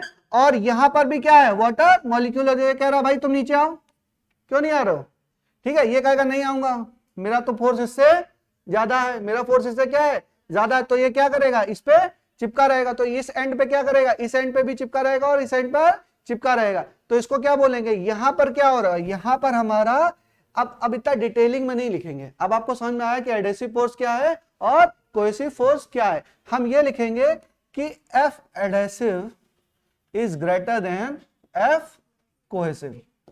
समझ में आ गया, कौन सा एडेसिव फोर्स कौन सा कोहेसिव फोर्स, समझ में आ गया। और ये क्या करेगा, दिस इज, क्या बोलते हैं इसको, वेटिंग कैसे लिखते हैं, हाँ। अब इसका जो शेप होगा ना, ये जो शेप है इसको बोलते हैं मेनिस्कस। क्या बोलते हैं, मेनिस्कस। जो shape of the liquid form होता है, देखो बेटा ये वाटर है ना, तो वाटर में ऐसा शेप आ रहा है। अभी मैं मरकरी रखूंगा तो उसका शेप कैसा आएगा, उसका शेप आएगा इस तरीके से। तो ये जो शेप आता है, जो वाटर मॉलिक्यूल्स का, वाटर का क्या जो शेप आता है उसको बोलते हैं मेनिस्कस। क्या बोलते हैं, मेनिस्कस, ठीक है। और ये मेनिस्कस कैसा है, ये है कॉनकेव। ये क्या है, कॉनकेव, ठीक है। तो मेनिस्कस क्या है, meniscus is shape of water, shape of water. Water का शेप कैसे है, छोटे छोटे पॉइंट है, सारे पूछे जाते हैं, पूछ लीजिएगा मेनिस्कस क्या होगा, what is the meniscus of a liquid in which the adhesive force is greater then cohesive force. तो आपका आंसर क्या है, कॉनकेव। तो आपको समझ में आना चाहिए कि यहाँ पे एडेसिव फोर्स ज्यादा है और कोहेसिव फोर्स कम है। किस केस में, जब आपका मटेरियल जो कंटेनर है वो ग्लास का बना हो और जो अंदर लिक्विड फॉर्म, लिक्विड फिल हो, वो क्या हो, वो वाटर हो। मरकरी और ग्लास की चर्चा हम अभी आगे करेंगे, बात समझ में आ गई, ठीक है। तो ये आपका मेनिस्कस है और ये वाटर ग्लास है। तो दिस मेनिस्कस इज कॉनकेव, या इसको अपसाइड कॉनकेव भी बोलते हैं। ये अपसाइड कॉनकेव है ना, या कॉनकेव बोलो या अपसाइड कॉनकेव, अपसाइड कॉनकेव। क्योंकि नीचे वाले को भी हम लोग कॉन्वेक्स बोलेंगे या डाउन साइड कॉनकेव भी बोलेंगे। नीचे क्या है, डाउन साइड कॉनकेव। बाकी कॉन्वेक्स कॉनकेव की चर्चा हम लोग ज्योमेट्रिकल ऑप्टिक्स में करेंगे अच्छे से। बट यहां पे क्या है, ये कॉनकेव है या अपसाइड कॉनकेव भी कह सकते हैं इसको। ऊपर से देखो तो कैसा लग रहा है, ये कॉनकेव लग रहा है, ठीक है। अब देखिए इसमें लिखो, adhesive force between glass and water, adhesive force between glass and water is more than, adhesive force between glass and water is more than the cohesive force of only water, is more than cohesive force of only water, cohesive force of only water, ठीक है। अब ये जो angle है, ये जगह पे आप टेंजेंट ड्रॉ करिए, जो कांटेक्ट पॉइंट है वहां पे आपने टेंजेंट ड्रॉ किया। और देखो थीटा सी लिखने का तरीका देखो, बहुत सारी बुक्स में बहुत सारा कंफ्यूजन है, ज्यादा कंफ्यूज नहीं होंगे, समझ लिए। इनसाइड द ग्लास के आपने क्या किया, जो टेंजेंट है वहां पर एंगल ये नापा। तो आप ये क्या बोलेंगे, इसको बोलेंगे क्रिटिकल एंगल, ये कॉन्टेक्ट एंगल। क्या बोलेंगे, कॉन्टेक्ट एंगल। थीटा सी क्या है आपका, कॉन्टेक्ट एंगल, कॉन्टेक्ट एंगल। और यहां पे आपने देखा कि थीटा सी क्या है, theta C is less than 90 degree, क्या है, less than 90 degree, it's a wetting fluid, wetting fluid. अब देखिए बहुत सारे पॉइंट है, मैं आपको बताता हूं, समझिए। अब कंक्लूजन समझिए, हमारा ग्लास है, ये हम किसकी चर्चा कर रहे हैं, ग्लास और वाटर की, ठीक है। इस केस में हमारा कांटेक्ट एंगल क्या आया, हमारा contact angle less than 90 degree, और जब भी less than 90 degree contact angle होगा तो वह कैसा फ्लूइड होगा, वेटिंग फ्लूइड होगा, कैसा होगा, वेटिंग फ्लूइड होगा। और क्या होगा, और उसमें adhesive force will be more than the cohesive force, adhesive force will be more than the cohesive force. और हमारा होगा जो उसमें मेनिस्कस फॉर्म हो रहा होगा, मेनिस्कस कैसा फॉर्म हो रहा होगा, कॉनकेव या अपसाइड कॉनकेव, कॉनकेव और अपसाइड कॉनकेव, बस these are all are the important points, ठीक है। ये किस केस में है, ये ऐसे लिख लेना तुम लोग, water plus glass, water plus glass, contact angle में फर्स्ट पॉइंट लिखो वाटर प्लस ग्लास, समझ में आया। नेक्स्ट लिखो मरकरी प्लस ग्लास, लिखिए मरकरी प्लस ग्लास, ठीक है। समझ में आ रहा है ना आप लोगों को, फिनोमिना है, सारी चीजें एकदम बेसिक्स हैं, थोड़ा थोड़ा पढ़ा होगा फिजिक्स में, याद आ रहा होगा, 11th में था, ठीक है। चलो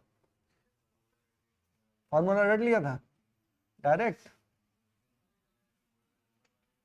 चलो कोई बात नहीं, अब समझ लीजिए, क्योंकि अब रटने से नहीं हो पाएगा।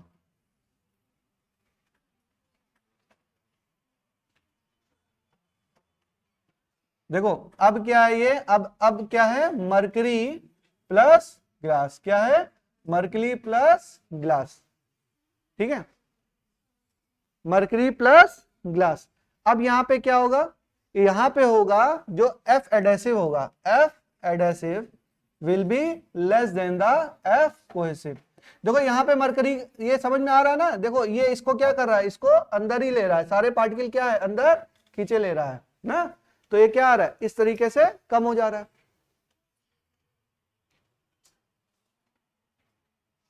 ठीक है। तो इसका कांटेक्ट, अब यहां पर हम क्या करेंगे, यहां पर हम फिर वही काम करेंगे, क्या करेंगे, एक टेंजेंट ड्रॉ करेंगे, क्या करेंगे, टेंजेंट हम ड्रॉ करेंगे, और टेंजेंट ड्रॉ करने के बाद यहां से क्या करें, इनसाइड द फ्लूइड, मतलब एचजी भी क्या है, मरकरी भी तो फ्लूइड ही है, पहले वाटर था अब क्या है, मरकरी है, तो इनसाइड द फ्लूइड यहां से क्या लेंगे, ये एंगल लेंगे। अब देखिए एंगल कितना है, मोर देन 90 डिग्री, अब क्या है, मोर देन 90 डिग्री है, बात समझ में आ रहा है ना, मोर देन 90 डिग्री दिख रहा है सबको। देखो बेटा यहां से ले रहे हैं, कंफ्यूज मत होइए, ये कुछ बच्चे यहां से लेने लगेंगे, कहेंगे नहीं सर ऐसा करिए, ये हॉरिजॉन्टल ले लीजिए, ये देखिए ये तो लेस देन 90 डिग्री है, ऐसा नहीं है, ये कहां से ले रहे हैं हम, यहां से ले रहे हैं, तो ये क्या है, मोर देन 90 डिग्री।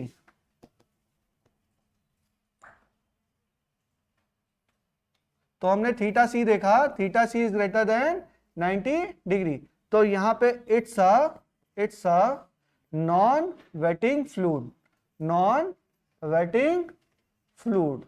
और मेनिस्कस कैसी होगी, कॉन्वेक्स, मेनिस्कस, मेनिस्कस हो गया आपका कॉन्वेक्स और down side concave, down side concave या कॉन्वेक्स, ठीक है।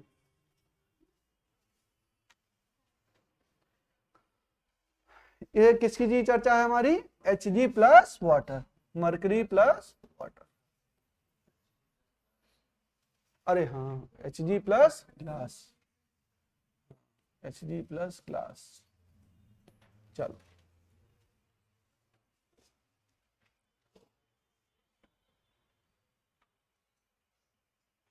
हो गया। चलिए एक लास्ट टॉपिक बचा है, उसको भी कर लेते हैं, कैपिलरी ट्यूब, हेडिंग डालेंगे कैपिलरी ट्यूब, बस खत्म, सरफेस टेंशन खत्म, विस्कोसिटी शुरू करेंगे नेक्स्ट लेक्चर में। कैपिलरी ट्यूब,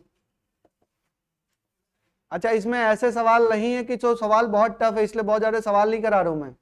सवाल ऐसे ही बेटा 2T/R पे होंगे या इस पे होंगे या सरफेस टेंशन पे होंगे, बहुत डायरेक्ट फॉर्मूले पे ऊपर सवाल आए हुए हैं। ठीक है, तो सवाल लगाना स्टार्ट कर दो। ठीक है, चलिए नेक्स्ट हेडिंग डालेंगे कैपिलरी ट्यूब। ये हो गया ना, कॉन्टेक्ट एंगल हो गया। Next heading capillary tube. Capillary tube. अच्छा, कैपिलरी का एक जनरल फिनोमेना बताओ। चलो बताओ भाई, कैपिलरी एक्शन का जनरल फॉर्मूला, मतलब अरे कैपिलरी एक्शन होता क्या है ये बताओ, तो पता है आप लोगों को बायोलॉजी के हिसाब से? कैपिलरी एक्शन एक ही चीज है वैसे, तो बताओ बायोलॉजी के हिसाब से क्या होता है? हाँ हाँ हाँ, जैसे पहले लालटेन आता था ना, लालटेन में क्या होता था, फ्लूइड क्या होता था, नीचे होता था, उसमें एक रस्सी सी बंधी होती थी, उससे एक फ्लूइड क्या हो रहा होता था, ऊपर चढ़ रहा होता था, ऊपर चढ़ रहा होता है, और वो थोड़ा थोड़ा कम होता रहता था, फ्लूइड जलता रहता, तभी तो जल रहा था। लालटेन कैसे जल रहा है भाई, लालटेन कैसे जलता है भाई, उसमें बत्ती होती थी, याद है, भूल गए? अरे देखा तो होगा कभी। ठीक है, ये कह रहा नहीं देखा, लालटेन नहीं जानते हो? डिबरी, डिबरी जानते हो? अरे लालटेन हो चाहे डिबरी हो बेटा, उसमें एक वो लेयर तो होती है ना।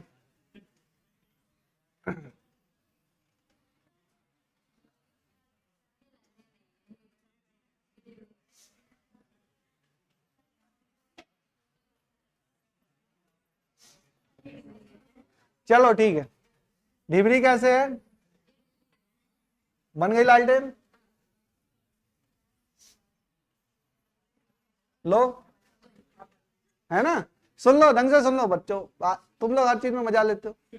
सुनो, ये लालटेन की बत्ती है, और लालटेन की बत्ती में ही क्या है, ये मतलब कपड़े जैसा होता है, और ये क्या है, इसको नीचे फ्लूइड में होता है, तो ये क्या होता है बेटा, ये इसी की वजह से तो जलता है। ठीक है, तो केरोसिन वगैरह होता है। तो आखिर ये ऊपर जाता कैसे है, आखिर ये ऊपर जाता कैसे, वो कैपिलरी एक्शन से जाता है। छोटा छोटा छोटा छोटा ट्यूब्स उसमें लग, मतलब वो लेयर्स होती है ना, लेयर्स क्या होती है, लेयर मतलब समझिए कि वाटर के अंदर कोई वाटर है, उसमें छोटी सी पतली सी अगर मैं ट्यूब कर दूं, और वाटर का लेवल हमारा ऐसा है, तो वाटर इस वाली ट्यूब में क्या होगा, थोड़ा सा ज्यादा ऊपर चढ़ जाएगा, क्या होगा, थोड़ा सा ज्यादा ऊपर जाएगा। और जितना कम इसका डायमीटर होगा, इस मतलब इसको मैं बड़ा करूं, ट्यूब को क्या कर दूं, बड़ा कर दूं, तो ये कम ऊपर तक जाएगा, और इसको मैं छोटा कर दूं और छोटा कर दूं, तो ये क्या होगा, ये हमारा ऊपर चलता चला जाएगा। तो जो इसका जो रेशे से मिलके बना होता है ना, धागा क्या है, रेशे से मिलके बना हुआ है, तो उसका वो क्या है, रेडियस क्या है, बहुत ही कम है। तो लिक्विड क्या रहता है, लिक्विड तो नीचे रहता है, लेकिन वो कैपिलरी, इसको बोलते हैं कैपिलरी एक्शन, क्या बोलते हैं, कैपिलरी एक्शन, उसकी वजह से क्या होता है, ये ऊपर चला जाता है, ऊपर चला जाता है। और भी बहुत सारे एग्जांपल है, जैसे खेतों में जुताई होती है, तुम लोग देखो ट्रैक्टर से जुताई होती है, क्यों होती है, व्हाट इज द रीजन? अरे देखा होगा, सुना होगा, गांव से बहुत बच्चे बिलोंग भी करते होंगे। तो जुताई होती है, जुताई में क्या होता है, खेत में जुताई होती है, समझ रहे हो ना, मिट्टी बार बार निकाल दी जाती है, और उसको क्या कर दिया जाता है, खोदा जाता है ना मिट्टी को। क्यों खोदा जाता है? हाँ, कैपिलरी ब्रेक करने के लिए, कैपिलरी ब्रेक करने। हाँ बताओ, कुछ और बताओ बच्चों। नहीं नहीं नहीं, एयर नहीं, एयर नहीं, और कुछ बताओ। एक्चुअल में क्या होता है, सुन लो मेरी बात, क्या होता है, जैसे मैं प्लांट लगाया, तो प्लांट को क्या चाहिए, मॉइस्चर चाहिए, वाटर चाहिए।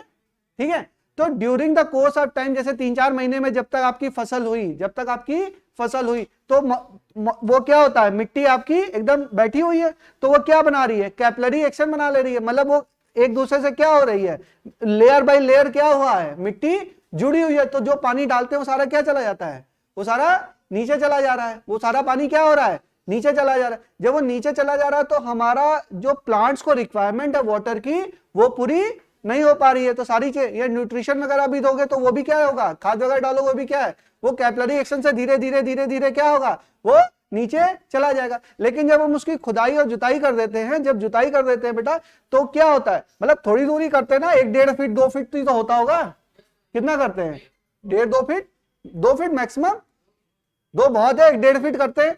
तो अच्छा, अच्छा एक बात बताओ, गेहूं का पेड़ होता भी है, गेहूं मतलब पेड़ नहीं, क्या बोलेंगे उसको, जो भी है प्लांट है, ठीक है, तो उसकी जड़ क्या 2 फीट से नीचे होती होगी? नहीं बेटा, वो भी 1-1.5 फीट में ही तो उग रहा है। वो पोषण ले कहां से रहा है, पानी ले कहां से रहा है, 1-1.5 फीट से ही ले रहा है। तो हमारे 1-1.5 फीट पे क्या चाहिए, मॉइस्चर बना रहना चाहिए। हाँ, जो न्यूट्रिशन हम डालें वो भी 1-1.5 फीट पे हमारे मेंटेन रहने चाहिए। वो नीचे से थोड़ा लेके आ रहा है भाई, पेड़ तो बहुत नीचे से पोषण ले रहा है। देखो पेड़ों को पानी मत दो, देखो सड़क किनारे लगे, कहीं पे लगे हुए हैं, सीमेंट लगा देते हैं पेड़ों में। देखो बहुत सारे पेड़ होते हैं, वो होता है नहीं है, तो उसमें पूरा सीमेंट लगा के चबूतरा बना दिया, फिर भी वो पेड़ हरा है। पानी कहां से ले रहा है? उसकी जड़ें बहुत नीचे तक हैं बेटा, वो उसको पानी की दिक्कत नहीं है, वो वहां से ले लेगा पानी। और वो आएगा कैसे? वो आएगा कैपिलरी एक्शन से ही। पानी आ कैसे रहा है? कैपिलरी एक्शन से ही तो आ रहा है। वो छोटी छोटी क्या है, लेयर्स बनी हुई है, कैपिलरी एक्शन से पानी उसके पास आ रहा है। बट इसके लिए इतना नहीं है ना, तो जुताई कर देते हैं, तो जो कैपिलरी बनती है 3-4-5 महीने में, जितनी देर में फसल होती है कैपिलरी बनती है। तो नई फसल की जुताई मतलब बुआई करने से पहले हम क्या करते हैं, उसको जुताई करते हैं, तो कैपिलरी क्या होती है हमारी, ब्रेक हो जाती है। तो जो वाटर या हम उसके अंदर खाद वगैरह डालेंगे वो सारी लेयर्स पे क्या रहेंगी, सरफेस पे उसकी 1-1.5 फीट 2 फीट पे क्या रहेंगी, मेंटेन रहेंगी। तो हमारा जो मतलब क्रॉप्स का प्रोडक्शन वगैरह है वो हमारा अच्छा होगा, वाटर की शॉर्टेज वगैरह नहीं होगी, मॉइस्चर भी मेंटेन रहेगा। बात समझ में आ गई?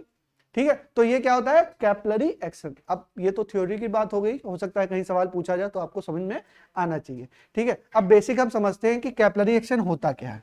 ठीक है, कैपिलरी एक्शन में क्या है कि वाटर है और मान लो बीकर में वाटर रखा हुआ है, ठीक है, और वाटर में हमने क्या किया, एक हमने ट्यूब हमने इसमें डुबोई, ट्यूब हमने डुबोई, तो इसके अंदर क्या हो जाएगा, वाटर क्या इसी लेयर तक रहेगा, इस लेयर तक नहीं रहेगा, कुछ हमारा इंक्रीज हो जाएगा। और ये भी डिपेंड करता है, ये भी डिपेंड करता है कि जो फ्लूइड है वो वेटिंग फ्लूइड है या नॉन वेटिंग फ्लूइड है। वेटिंग फ्लूइड होगा तो इसमें ये ऊपर जाएगा, नॉन वेटिंग फ्लूइड होगा तो इसमें ये नीचे आएगा। जैसे अगर मैं ट्यूब को मरकरी के अंदर डुबूं, मरकरी के अंदर, मरकरी है और मरकरी के अंदर मान लो यहां तक मरकरी भरी हुई है, ठीक है, इसके अंदर मैंने क्या किया, इसके अंदर मैंने ट्यूब को ऐसे डाला, तो यहां पर इधर पूरी लेयर पे यहां तक है, लेकिन इसमें क्या है, इसमें यहीं तक रहेगा, इसमें क्या रहेगा, ये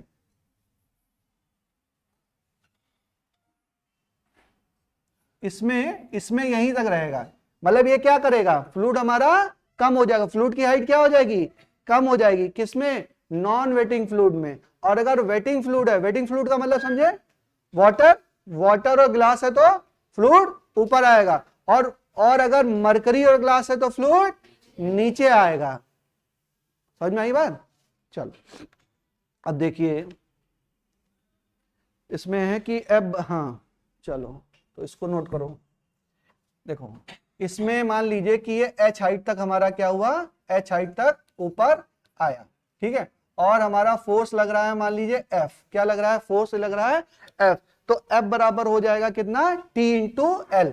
F बराबर क्या होगा, T into L, T into L। और L क्या है बेटा, मतलब ये क्या है, ट्यूब है ना, तो ट्यूब है तो ये होगा क्या, सर्कुलर होगा ना। ट्यूब को ऊपर से देखोगे तो क्या होगा, सर्किल दिखाई देगा, ट्यूब ऊपर देखेंगे तो सर्किल दिखाई देगा। तो L क्या है, 2 पाई R, L क्या है, 2 पाई R। तो F बराबर क्या, T इंटू 2 पाई R, नहीं 2 पाई R, लेंथ है ना, तो क्या लेंगे, पेरीमीटर, क्या लेंगे, पेरीमीटर। और उसके बाद बेटा देखो ये फ्लूइड, इतना ही फ्लूइड तो क्या हुआ, ये ऊपर चढ़ा, तो इधर फोर्स लग रहा, F क्यों पड़ा, सरफेस टेंशन के कारण, सरफेस टेंशन के कारण। तो उसका फोर्स कितना लगा, T इंटू 2 पाई R। और ये किसके बराबर, नीचे क्या फोर्स लग रहा है, M इंटू जी, क्या लग रहा है, M इंटू जी। अब मास इतने का क्या होगा, मास बराबर क्या, मास बराबर क्या होता है बेटा, वॉल्यूम इंटू डेंसिटी। क्या होता है, वॉल्यूम इंटू डेंसिटी।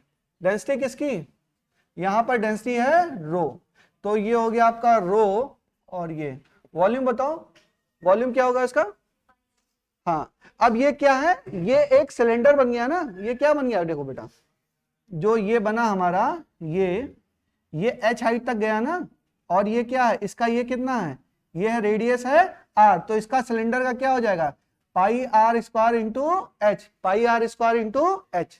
ठीक है, ये क्या हो गया इसका वॉल्यूम, तो ये क्या हो गया आपका टोटल मास। तो मैं बोलूं एक सेकंड बेटा, हेलो बताइए बताइए, इसको mg के इक्वेट करो जरा। हाँ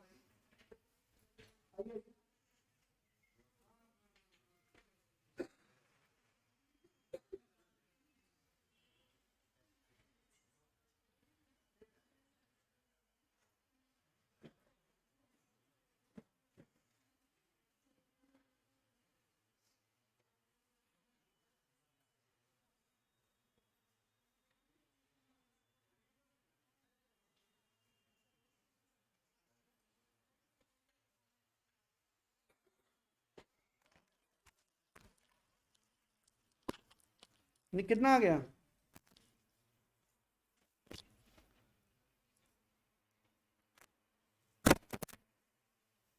देखो अच्छा ये ऊपर कितना लगा हमारा फोर्स F और नीचे क्या लगा mg, तो F बराबर mg कह सकते हैं, F बराबर mg, और F बराबर क्या T इंटू 2 पाई r बराबर क्या rho into pi R square h। ठीक है ना, तो पाई से पाई काट देते हैं, इससे ये काट गया। ठीक है, तो h बराबर क्या हो गया 2t, अच्छा इंटू जी, 2t upon rho g H, H बराबर क्या हो जाएगा, एच बराबर 2t upon rho g H, हाँ रो जी, रो आर होगा, हाँ R rho g, sorry, H बराबर 2t upon R rho g, H बराबर 2t अपॉन आर रो जी। अच्छा ये फॉर्मूला आपको याद रखना है बेटा ना, ये फॉर्मूले आप निकाल नहीं सकते फिर एग्जाम में, ये आपको स्टैंडर्ड फॉर्मूले हैं, you have to remember this. ठीक है, एच बराबर 2t अपॉन आर रो जी, जहां पर आर क्या है, R is the radius of the tube, R is the radius of tube. अब देखो यहां से देखते आप देख सकते हैं कि h is inversely proportional to 1 upon r, अगर r आपका बढ़ेगा तो h आपका घटेगा, और r आपका कम होगा तो h आपका बढ़ेगा। ठीक है, अगर रेडियस कम कर देंगे, रेडियस कम कर देंगे मतलब ट्यूब क्या है बहुत ही पतली है, तो हाइट क्या होगी बढ़ जाएगी। इसको थोड़ा सा विजुलाइज करने की कोशिश करो ना, समझ पा रहे हैं ना आप लोग, कभी किया होगा थोड़ा बहुत ये सब तुम लोगों ने।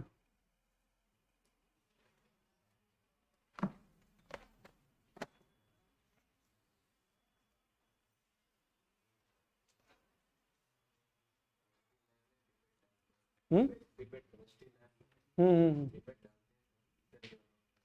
हाँ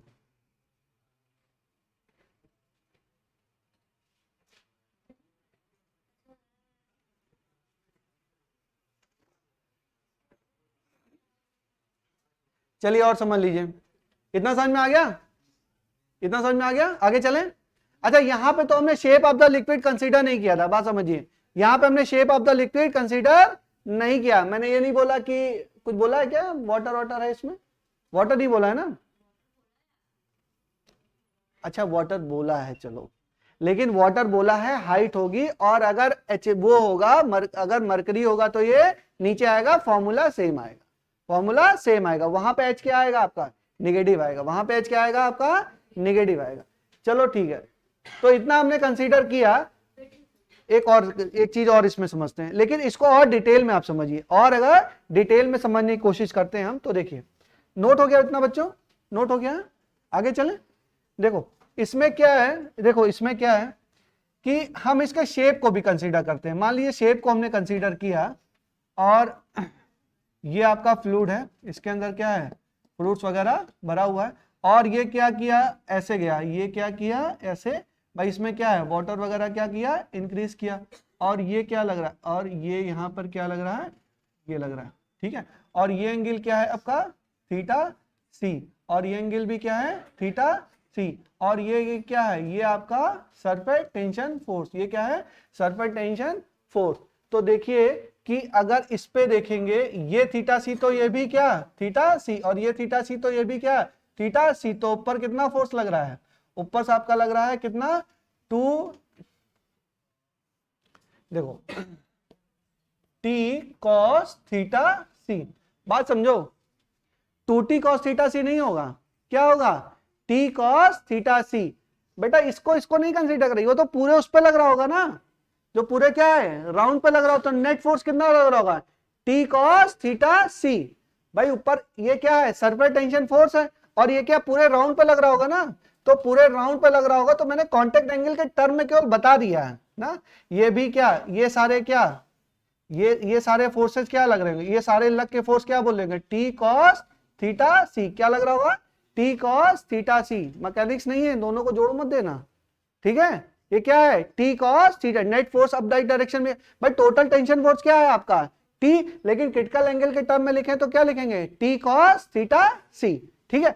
तो अगर हमने ये कर, फिर ये कहानी वही 2t, अरे 2t कहां से है, हाँ T cos theta C, T cos theta C into 2 pi R, समझे, टी इंटू एल बराबर क्या, एम जी, और ये क्या है, एफ बराबर, लिखो इसको, बोलो एम कितना, रो, बोलो बच्चा, rho into pi R square H into जी।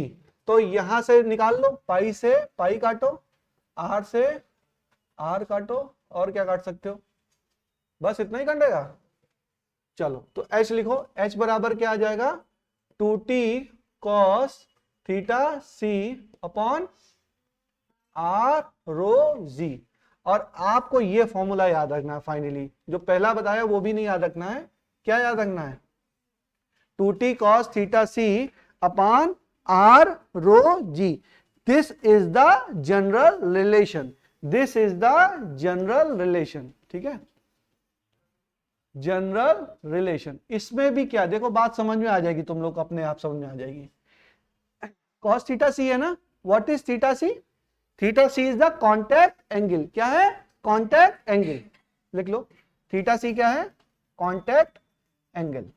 अब देखो मैंने बोला था कि जो वाटर वाला केस है, वाटर और ग्लास, वहां पे थीटा सी कैसा है बेटा, लेस देन 90 डिग्री। यहां पे लेस देन 90 डिग्री रखेंगे तो एच क्या आएगा आपका, पॉजिटिव आएगा, नेगेटिव कौन बोल रहा है, 90 डिग्री, लेस देन 90 डिग्री है तो क्या आएगा, पॉजिटिव आएगा। ASTC लेस देन 90 डिग्री है तो कॉस क्या है, पॉजिटिव है।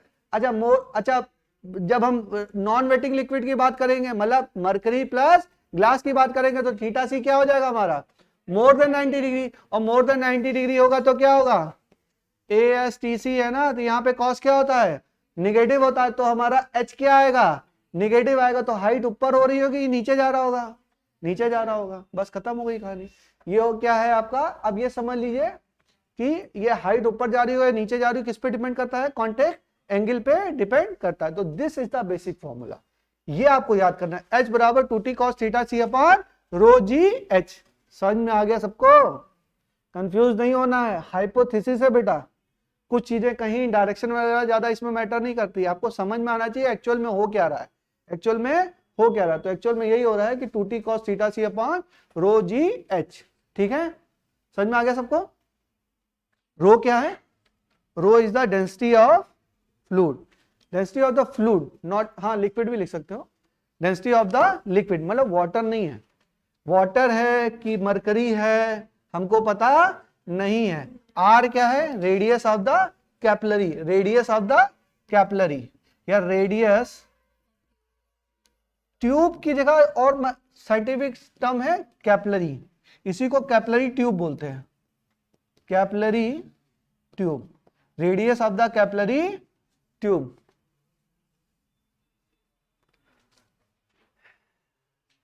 वाटर वगैरह, जैसे वाटर केवल जड़ों में ही छोड़ना चाहिए, मतलब पूरा फ्लो होता है, जैसे मतलब सब पेड़ लगा हुआ है ना, पेड़ से उसके तने तक भी, भाई फोटोसिंथेसिस आप लोग जान ही रहे हैं, पत्ते कर रहे हैं, तो वाटर वगैरह तो सबके लिए क्या है, रिक्वायर्ड है ही। तो वहां तक पहुंचता कैसे है, कैपिलरी एक्शन से ही पहुंचता है। छोटे छोटे क्या होते हैं, हाँ अब वो तुम लोग जानते होगे, हमें नहीं पता वो क्या है, मतलब जो भी होगा वो कैपिलरी एक्शन से हो जाता है, इतना मुझे पता है। अब अंदर की बात तो तुम लोग जानते हो, तुम लोग पढ़ते हो बॉटनी वगैरह ना, तो सारी चीजों में कैपिलरी एक्शन हमारा इन्वॉल्व है। चलिए एक एक लास्ट पढ़ लेते हैं, हो गया ये। हाँ अब इसमें लिख लो, एक चीज और लिख लो, मिटा दूं क्या, हो गया बच्चों। तो हमने देखा, मिटा दूं, तो H बराबर क्या देखा है मैंने, 2t cos theta c upon r रो g। बस लिख लो इसमें theta c less than 90 degree, तो H बराबर क्या, H बराबर पॉजिटिव, हाँ सच हो, H बराबर पॉजिटिव, H बराबर पॉजिटिव है तो ये क्या है, ये है वेटिंग लिक्विड। ये क्या है, वेटिंग लिक्विड। एकदम वाटर के टर्म में नहीं बात करेंगे, वेटिंग लिक्विड होगा। इसका एग्जांपल हम लिख सकते हैं, एग्जांपल हो सकता है वाटर प्लस ग्लास, ठीक है। और अगर theta C is greater than 90 degree तो एच क्या होगा आपका, निगेटिव होगा। आप क्या होगा, non wetting liquid, non wetting liquid. और यहां पर क्या होगा आपका, हाँ क्या होगा, एग्जाम्पल क्या हो सकता है इसका, आपका Hg प्लस ग्लास, ठीक है। लास्ट फॉर्मूला लिखिए, लास्ट ज़ूरिन्स लॉ, ज़ूरिन्स लॉ फालतू का लॉ है, कुछ नहीं, कुछ काम नहीं था आगे लॉ बनाने के लिए, सुन लो, मतलब फालतू का लॉ है। एक चीज पढ़ ली हमको, H is proportional to 1 upon R, ये तो इस फॉर्मूले से दिख ही रहा है आपको, क्या फालतू का लॉ बनाने चले आए हो। लिखिए ज़ूरिन्स लॉ, हो गया ये, नोट करो बच्चा। Waiting liquid, example water plus, एक ही चीज को बार बार करा रहा हूं, कुछ ग्लास, वाटर प्लस ग्लास नहीं लिखोगे। और वो क्या है, मरकरी प्लस ग्लास लिखना है कि समझ गए हो, समझ पा नहीं रहे हो नहीं। ज़ूरिन्स, ज़ूरिन्स लॉ, अरे ये सब छोटे मोटे साइंटिस्ट हैं, इन लोग का कोई काम नहीं है, दूसरे के काम का क्रेडिट लेने का काम है इनका, जैसे हमारे नेता लोग करते हैं, फ्लाईओवर कोई और बनवाता है और उद्घाटन कोई और कर देता है ना, कुछ नहीं है। इन्होंने क्या बताया, इन्होंने बताया कि H is proportional to 1 upon R। अरे ये बात तो हमको पहले से ही पता है, तुमने क्या बता दिया, H is proportional to 1 upon R, तो पता ही है, क्या जरूरत है लॉ बनाने की, ये फालतू में क्रेडिट लेने चले, अपना नाम भी लग दिए, ज़ूरिन्स लॉ। अब कोई पूछ ले ज़ूरिन्स लॉ क्या होता है बेटा, तो पता रखना। अच्छा इसमें भी कॉपी में किताब में पढ़ोगे तो क्या बोलेंगे, if T is constant, theta C is constant, R is नहीं, rho is constant, G is consider to be constant, G भी कांस्टेंट हर जगह थोड़ा ना होता है, ठीक है, ग्रेविटेशन हम लोग पढ़ चुके हैं, constant, then H is proportional to 1 upon R। R अगर बढ़ेगा तो H हमारा कम होगा, और R अगर कम होगा तो H हमारा बढ़ेगा, खत्म हो गया ज़ूरिन्स लॉ, फालतू का लॉ है। चलो तो इसी के साथ आप लोग का सरफेस टेंशन खत्म होता है। अब हम लोग क्या पढ़ेंगे, विस्कोसिटी पढ़ेंगे। सवाल आप लोग लगाइए।